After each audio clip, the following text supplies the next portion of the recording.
This is the morning of the 30th of October. Now, I already saw this clip.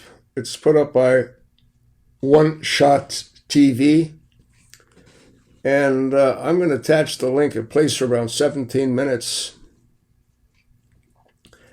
I'm going to give you the gist of it, and you can watch it at your convenience. The narrator says a lot of people have difficulty believing that a 30-06 could have done so minimal damage to Charlie Kirk, where the bullet reportedly went through the back and didn't come out the front.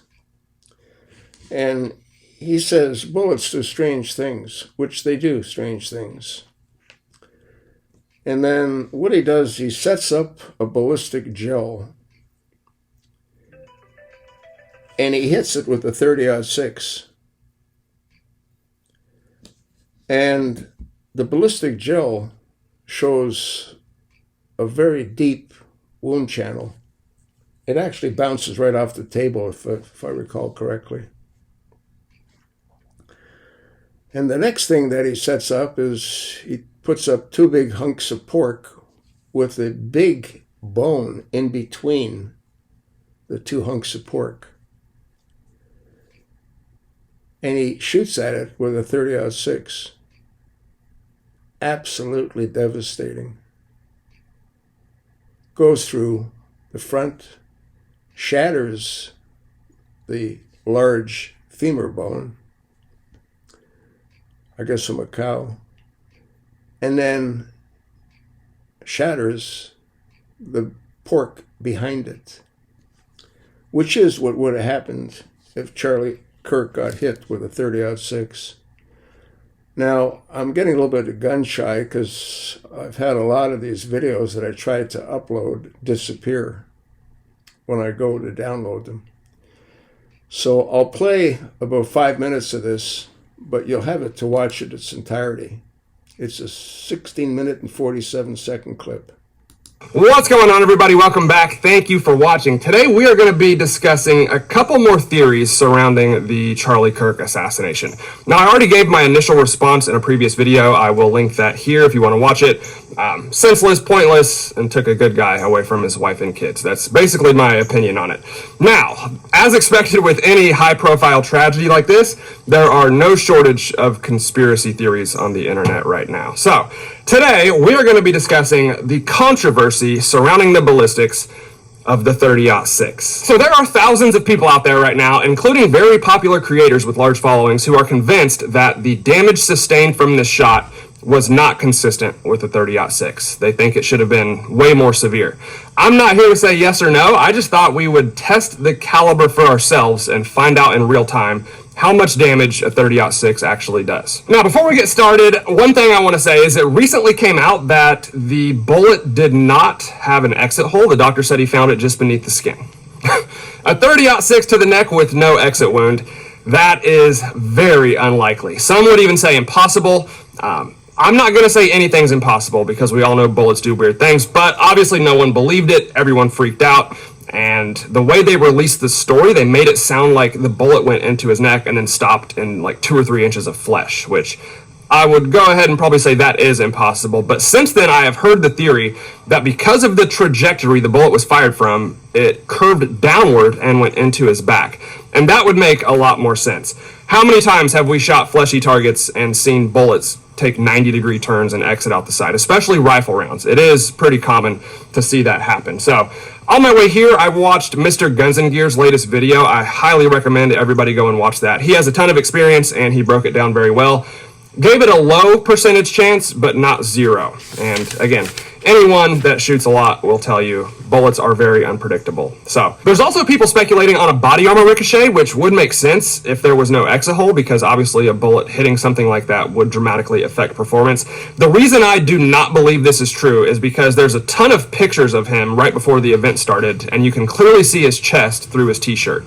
And a lot of them you can even see his nipples, which is kind of a dead giveaway that he's not wearing armor, and certainly isn't wearing rifle plates, which is what it would take to stop a 30-06. Another one that's out there's a lot of theories on this, if you can't tell, is that the footage we all saw was actually the exit hole and he was shot from behind.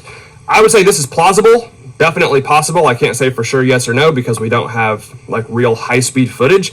But again, the doctor said there was no exit hole and they recovered the bullet just beneath his skin. So why would they lie about that? I really don't know. So there was high-speed footage, but it was taken away by the FBI. I already just posted that. Let's go back. Everything we just discussed, I completely understand why people are coming up with all these alternative theories. This happens every time there's a high-profile tragedy like this. And it seems like we're lied to on just about everything. So it's kind of hard to blame people who aren't believing the official narrative. What I will say is, personally, when I first saw the horrible video of Charlie's assassination, the very first words out of my mouth were, that was a .30 caliber rifle. The sound, the crack, the recoil of his body, and instant incapacitation, it just looked like a .30 caliber impact to me. Obviously, .30-06 wasn't the round that came to mind because this is the 21st century, but I definitely thought it was a .308 or something like that. That was a very gnarly bullet impact. And then they came out and said that the bullet stopped in his neck, and I don't know what to believe anymore. So today we're going to do a couple different tests. First, we're going to test the damage of the .30-06 and see if it's consistent with the wound he sustained. Then we're going to test the penetration or lack thereof and see if it's possible for a meat and bone target to stop a rifle caliber like this. Let's get started. Okay, so like I said, one of the big theories I'm seeing online is people are not buying the damage sustained to be consistent with that of a .30-06. And there's a couple things you have to understand when a bullet travels through a target, especially a high-velocity rifle round like the .30-06. There's basically two things happening simultaneously. First, you have the permanent wound cavity, which is the damage caused by the actual bullet itself. Then you have the temporary wound cavity, which is caused by the velocity, the impact, and the energy transfer of the round. It's like a shockwave of energy traveling through the target that only lasts a second. It's really only visible in ballistics gel on high-speed cameras, but it basically just looks like a big bubble expanding inside the target. And this is why targets like watermelons, for instance, basically turn into vapor when we shoot them with rifles. But animals and humans with a lot more weight, mass, tissue, etc. When you watch that ballistic gel, the bullet goes completely through the first one and halfway through the second ballistic gel. You can see the actual bullet. Let's go back. Are going to do a much better job at containing that energy. So internally, there could be a massive area affected by the bullet, while externally, you only see a tiny little hole.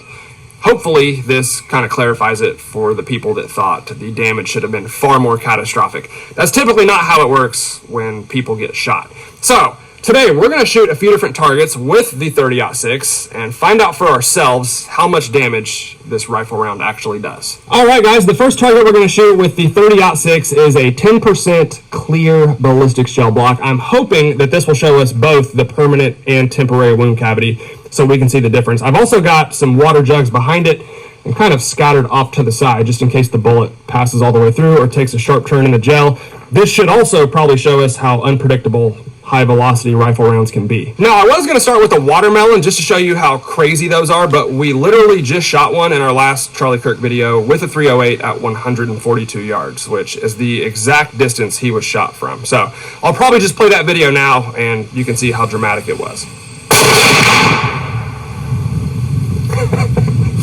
Smoked the watermelon. So again, I think videos like that have kind of given people the wrong impression, and if they're inexperienced, they think that's what bullets do in real life, and obviously that's not the case.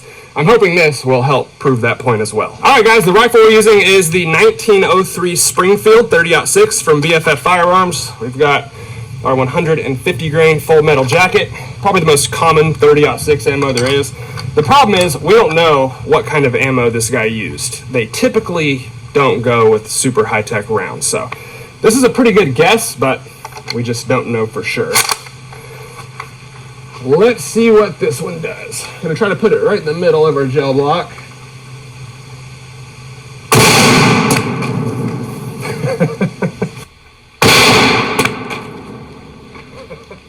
Okay, well, that was actually more dramatic than I thought it would be. Our ballistic gel got yeeted off the table, and it looks like we have a hole in our 5-gallon water jug, so hopefully we captured that bullet.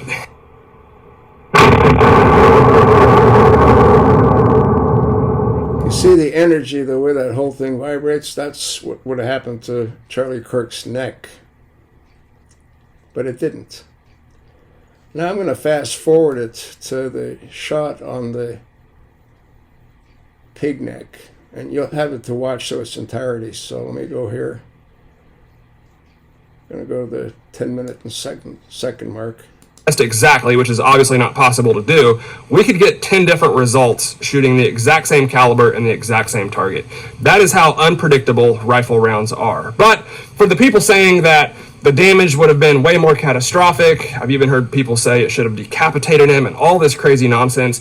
That is just not how bullets work in real life. And I'm trying to be respectful to Charlie and his family while still addressing some of these theories, and I really don't care one way or the other. I'm open to all possibilities. But in my opinion, the damage sustained could be consistent with a 30-06. Now, the exit hole thing, that's a different story. I'm a little more reluctant to believe that. But if we're... I don't know how we can believe that after you watch what he does with that pork in the bone.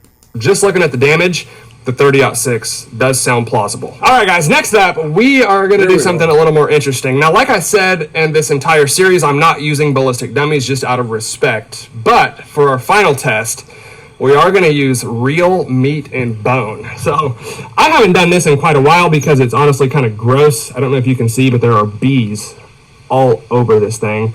And it looks like they're just jacking chunks of meat off the surface with their mouth, which I've never seen that before. I didn't think bees would be the problem out here. So hopefully I don't get stung. Either way, we have 2 pork shoulders. Each of them are about 4 inches thick. Hopefully you can see they do have bones running right through them as well. And then in between the pork shoulders, I have a beef femur bone, which I've got to imagine is thicker and harder than a human spinal cord, which is what they're claiming stopped the 30-06 in this case. Now, I do want to say that meat like this is different than real living tissue. It's not going to give us an identical result, but it's got to be the next best thing. And I've even got that femur bone lined up right in the middle. So hopefully the bullet goes straight through all of it and we can see if it's actually possible to stop a 30-06 in a target like this.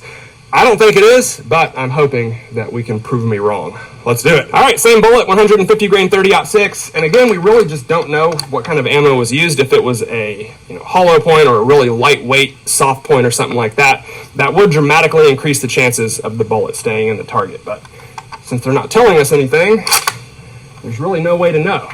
And I would say each one of those pork shoulders is thicker than a human neck, and we have 2 of them with a massive bone in between them. So let's see what it does. I'm going to try to aim right towards that bone.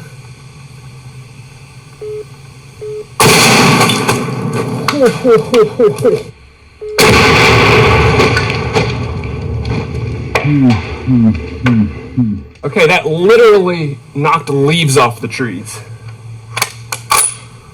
That was devastating.